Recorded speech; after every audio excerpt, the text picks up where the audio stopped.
Why are there not more people talking about the biggest marketing fails? Seriously, these things are comedy gold. I mean, who doesn't love a good train wreck, especially when it involves a multi-million-dollar ad campaign? Hold on to your funny bone because we're diving in. We're dissecting some of the biggest marketing misfires in history. Buckle up, kids. It's gonna be a bumpy ride. Okay, picture this. Kendall Jenner, a Pepsi, and world peace? Sounds like a dream, right? But in 2017, Pepsi thought they could turn this dream into reality with a single commercial. Yeah, that was Pepsi's big idea. They envisioned a world where a can of soda could bridge divides and bring people together. The concept was ambitious, to say the least. They thought they could solve all the world's problems with a sugary beverage and a supermodel. Newsflash, it didn't work. The commercial was met with confusion and ridicule. The ad was tone-deaf, out of touch, and minimized real social issues. It portrayed protests, which are often about serious matters like racial injustice and police brutality, as something that could be resolved with a smile and a soft drink. It felt like they were trying to capitalize on protest movements, which, let's be honest, is a big no-no. The commercial trivialized the struggles and sacrifices of those who fight for justice and equality. People were outraged, and rightfully so. Social media exploded with criticism. Activists, celebrities, and everyday people voiced their disapproval, calling the ad insensitive and exploitative.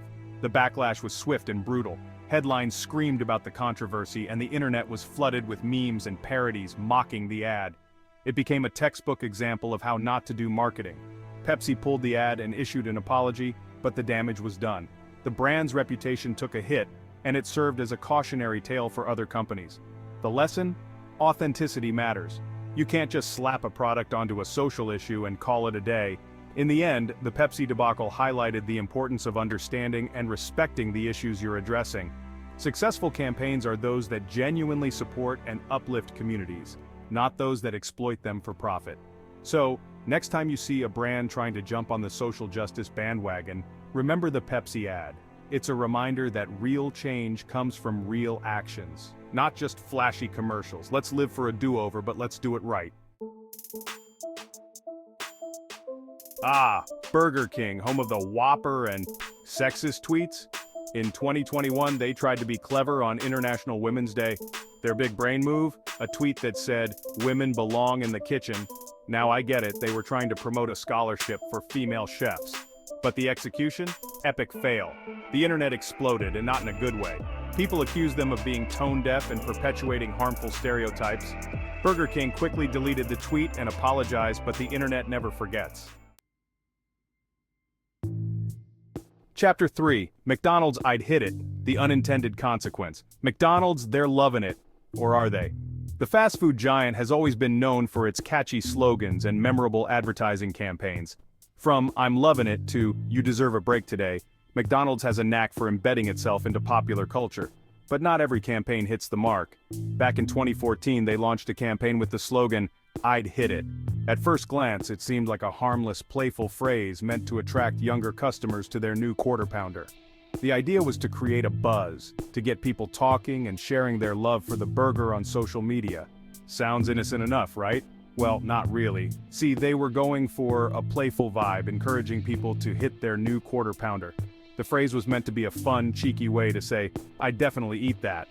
It was supposed to be lighthearted and engaging, a way to connect with a younger, more internet-savvy audience. But as the internet is wont to do, it took a turn. The phrase, "I'd hit it," has a well-known double entendre, often used in a more suggestive sexual context. The internet, being the internet, quickly picked up on this and ran with it. Memes started to circulate, and the slogan was being used in ways McDonald's had never intended. People started using the phrase in a, shall we say, more suggestive way. Social media was flooded with posts and comments that twisted the slogan into something far from its original intent. What was meant to be a fun, innocent campaign quickly spiraled into a PR nightmare. McDonald's quickly realized their mistake and pulled the campaign. They issued statements, held press conferences, and did everything they could to distance themselves from the unintended connotations of the slogan. But the damage was done. The internet had already latched onto it, and it was too late to completely erase the association. The campaign became a viral sensation for all the wrong reasons.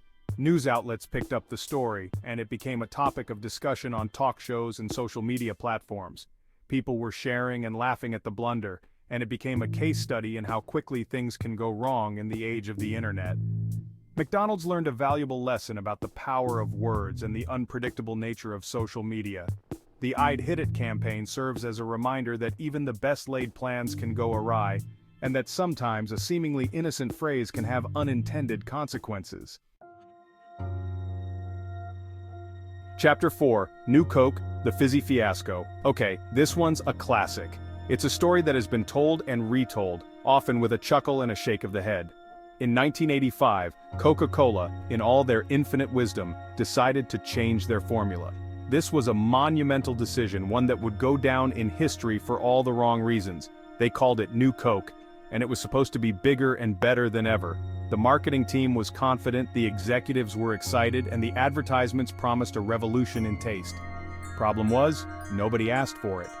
Consumers were perfectly happy with the original Coca-Cola, a beverage that had become a staple in American culture and beyond. People were attached to the original formula, and they weren't afraid to let Coke know it. The backlash was immediate and fierce. Loyal customers felt betrayed, and they made their voices heard through letters, phone calls, and even protests. The backlash was so intense that Coke had to bring back the original formula after just 79 days. It was a swift and humbling retreat, a rare admission of defeat for a corporate giant.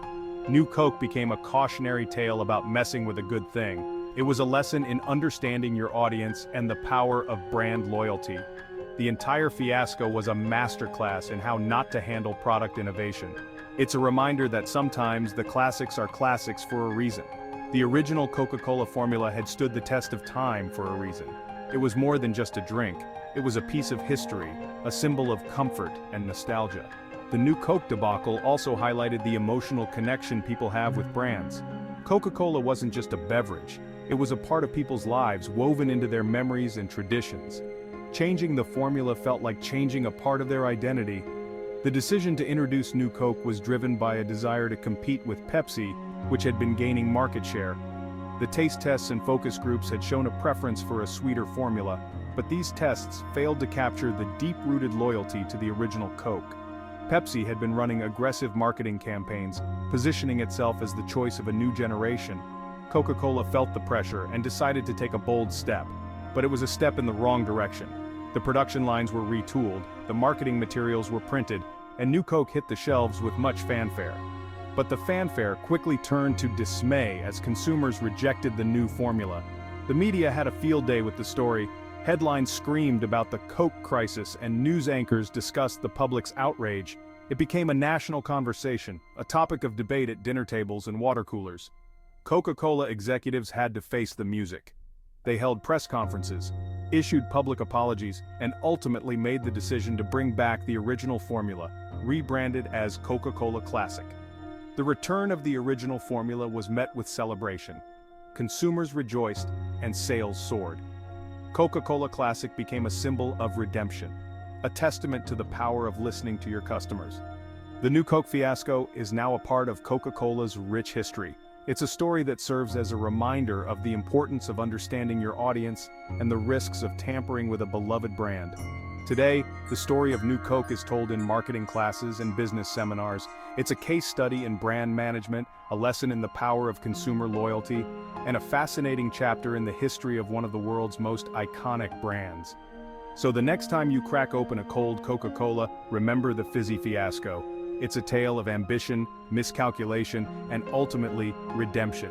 And it all started with a simple idea: to make a good thing even better. So, there you have it. A crash course in marketing fails. From tone-deaf tweets to ill-conceived slogans, these brands learned the hard way that even the biggest companies can make mistakes. So, which one's your favorite flop?